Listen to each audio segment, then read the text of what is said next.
Trump is finding out what every modern president already knew. You cannot detain and deport your way to a better immigration system. Real reform takes time. It takes planning.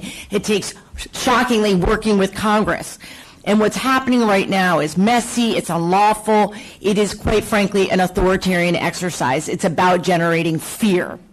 It's a terror campaign.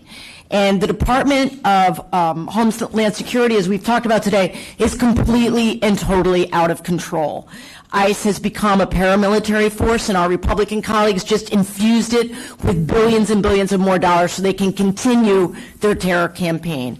It operates completely lawlessly without any accountability, with masks, no ID, unmarked cars. You've all talked about it today. It's all deeply, deeply disturbing. And I want to focus on the aspect that others have touched on, the aspect of racial profiling. So if I could, Ms. Shabaya, is it legal for the police to use racial profiling in law enforcement? It is not. And what damage does it do when we racially profile? I think it's hard to overstate because it does damage to the particular individual who is profiled. It also does damage to the community because people are terrorized and they think that if they look a certain way or are from a certain country or have an accent, that they are going to be targeted.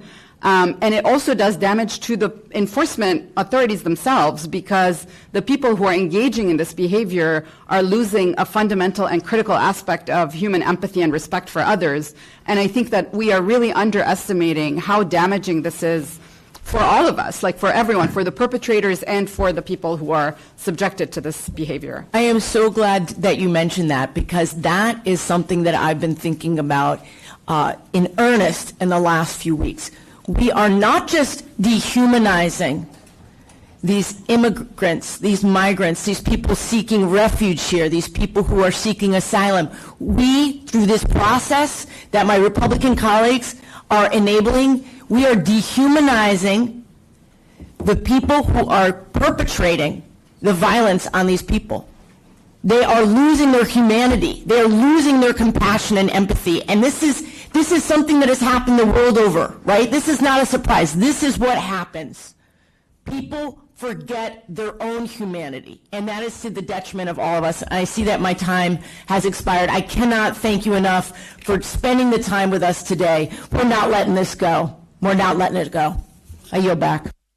Thank you, Congresswoman Becca Balint. It is why we're here. We're not letting it go. Thank you. This week, we learned that 75% of the men on that plane to El Salvador, the men that President Trump claimed were the worst of the worst, were in fact not hardened criminals. Are we surprised that it was another example of optics over evidence? 75% of these men, no criminal charges in the United States.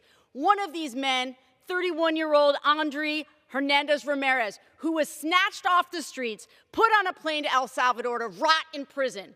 Andre is not a gang member. He's not a terrorist. He's no threat to anyone. He is a son, a brother, a makeup artist, a hairdresser. He is a man who fled his home country to come to the United States because he feared for his life because he's gay. We are being lied to. These kinds of cruel tactics are not necessary to keep us safe. This is about taking away due process, intimidating us into silence and submission. If this administration will do this to Andre, they will do it to anyone. We are all at risk. Protect due process.